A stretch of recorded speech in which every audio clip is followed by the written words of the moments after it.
ইতালিতে নেয়ার কথা বলে লিবিয়ায় নিয়ে হত্যা করা ফরিদপুরের দুই যুবকের মৃতদেহ ফেরত চেয়েছে তাদের পরিবার। নিখোঁজ অপর যুবকের সন্ধান দাবি করেছেন তার স্বজনরা। ওদিকে অভিযুক্ত আদম পাচারকারী আনোয়ার এবং শহীদের কোনো তথ্য পাওয়া যাচ্ছে না। তবে আনোয়ারের স্ত্রী দাবি করেন তার স্বামী নিহত এবং নিখোঁজদের সম্পর্কে কিছুই জানেন না। ওদিকে ফরিদপুরের ভাঙ্গা উপজেলা নির্বাহী কর্মকর্তাও জানিয়েছেন তিনি কিছু জানেন না। মনিরুল ইসলাম টিটুর তথ্য এবং ছবিতে বিস্তারিত। পারিবারিক সচ্ছলতার আশায় 2024 সালের 25 নভেম্বর ফরিদপুরের ভাঙ্গা উপজেলার কুমারখালী গ্রামের হৃদয় হাওলাদার, আকাশ হাওলাদার ও সোহেল মাতুব্বর নামের 3 যুবককে ইতালি যাবার কথা বলে দেশ থেকে নিয়ে যায় আনোয়ার ও শহীদ নামের 2 আদম ব্যবসায়ী। 3 যুবকের পরিবারের সদস্যরা জানান 2 মাস তাদের রাখা হয় লিবিয়ায়। সেখান থেকে নদীপথে ইতালিতে পাঠানোর কথা ছিল, কিন্তু গত 24 জানুয়ারির পর তাদের আর কোনো খোঁজ পাওয়া যায়নি। শিয়া বাটার ও ভিটামিন ই সমৃদ্ধ lily glam beauty soap. Lily, always beautiful.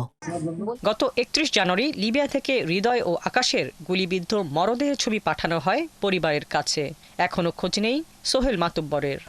পরিবারের সদস্যরা আরও জানান টাকা আত্মসাতের জন্য তাদের হত্যা করা হয়েছে। পরে বলা হয়েছে নদীপথে তাদের মৃত্যু হয়েছে। এ ঘটনায় তারা আনোয়ার ও শহীদের বিচার দাবি করেছেন। একই সাথে তারা নিহতদের মৃতদেহ দেশে আনতে সরকারের কাছে সহযোগিতা চেয়েছেন। সঠিক বিচার চাই আপনার কাছে।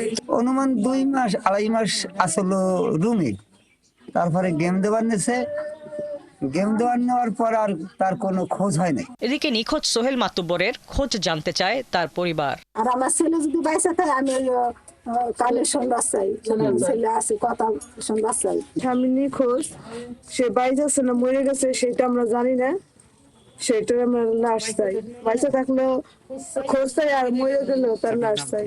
নিহতদের স্বজন ও এলাকাবাসী এ ঘটনায় অভিযুক্তদের বিচার দাবি করেছেন। তারা মনে করেন এমন ঘটনার বিচার না হলে আরো বহু পরিবার সর্বশান্ত হবে। আজ গড়াইছে আমার কাল গড়াইবার একদম এর মধ্যে গড়াই আসবে। নিঃসন্দেহ রুমের থেকে নিয়ে গুলি করে মায়ের বালুচাপা রাখছে, নিঃসন্দেহ ছবি দেখলেই বোঝা যাইতেছে।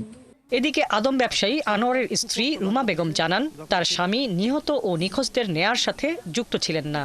বরিশালের মুলাদি উপজেলার শহীদের মাধ্যমে যোগাযোগ করে তারা ইতালিতে যাওয়ার উদ্দেশ্যে লিবিয়ায় যান।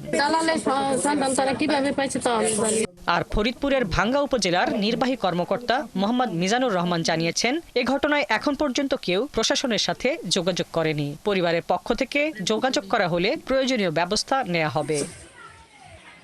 হাসিবা আলী বর্ণা, ৭১।